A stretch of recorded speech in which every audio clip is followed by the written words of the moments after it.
Она любила искусство и Бахчисарай, и этой любовью пропитаны все работы художницы Нины Жаба.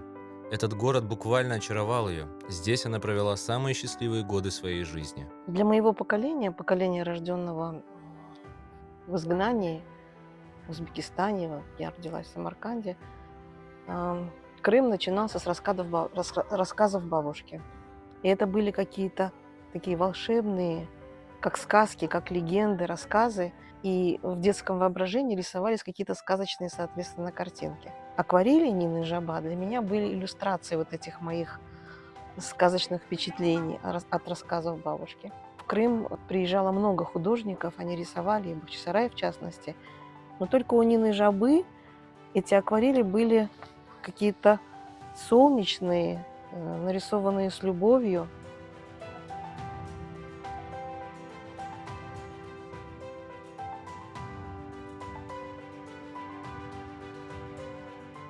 Нина Жаба родилась в 1875 году в Тифлисе, училась в женской гимназии Святой Нины. Затем семья перебралась в Петербург, где Нина Жаба училась в художественной академии. Она, в общем-то, с детства видела восточное вокруг себя и наверняка любила это. Учитывая, что дед ее был человеком, который первым создал курдско-французский словарь, в семье, видимо, к Востоку относились всегда с любовью. Семья дворянская, и как принято было у дворян, они проводили зимние каникулы в Финляндии на своей даче, а летом приезжали в Крым. Нина с братом Альфонсом писали в Крыму этюды. В один из приездов в 1906 году в Бахчисарае художница встретила свою судьбу – местного музыканта и проводника Максуда Усмана. Многие исследователи творчества и жизни Жаба считают, что Максут открыл не только ей свое сердце, но и любовь к своему городу. Это было 18 лет. Счастье, погружение в крымско-татарскую культуру, погружение вот в эту размеренную, красивую жизнь, источники, фонтаны, архитектура, пейзажи. Семья поселилась в маленьком домике в Салачике.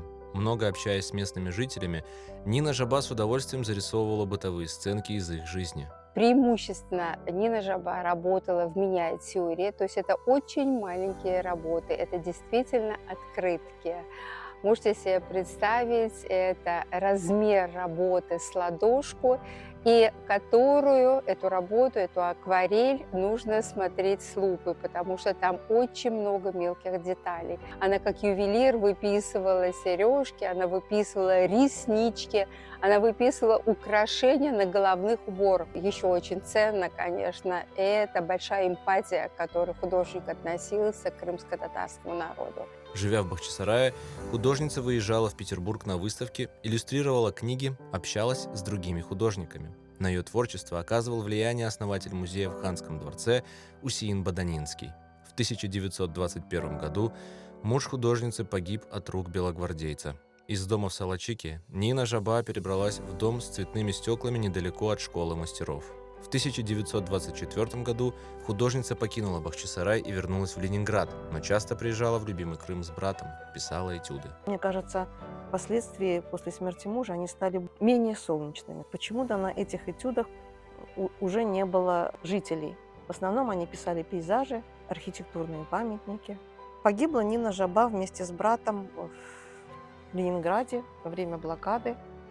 Есть несколько версий того, что это было при бомбежке или просто от голода.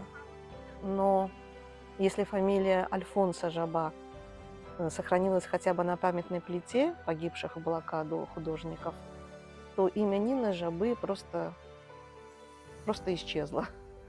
Неизвестно, где она похоронена, хотя, вероятнее всего, на Серафимовском кладбище, там, где хоронили всех погибших во время блокады художников. Но имя ее, благодаря ее солнечным акварелям, возрождается, становится популярным.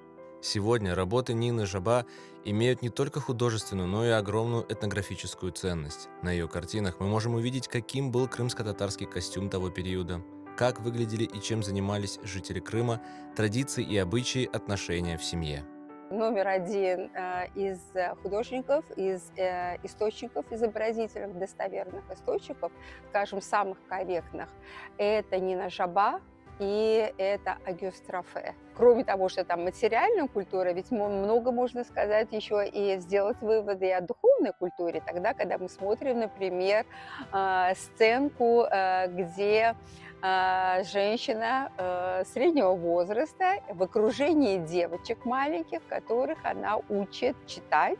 Я думаю, что это Коран. Практически все дети занимаются чем-то. Мы там редко на каких работах мы видим детей играющих или там праздно говорящих. При жизни у Нины Жаба не было ни одной персональной выставки. Первая такая выставка была проведена лишь в 1965 году в Акмесджите усилиями художницы Елены Нагаевской.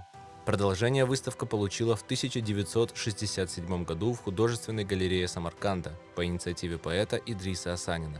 Тогда эта выставка, вскоре закрытая сотрудниками КГБ, стала глотком родного крымского воздуха для живших в ссылке крымских татар. После возвращения в Крым крымские татары занялись возрождением имени и творчества Нины Жаба. Сегодня ее работы, узнаваемые среди сотен других, хранятся в частных коллекциях, изучаются историками и этнографами.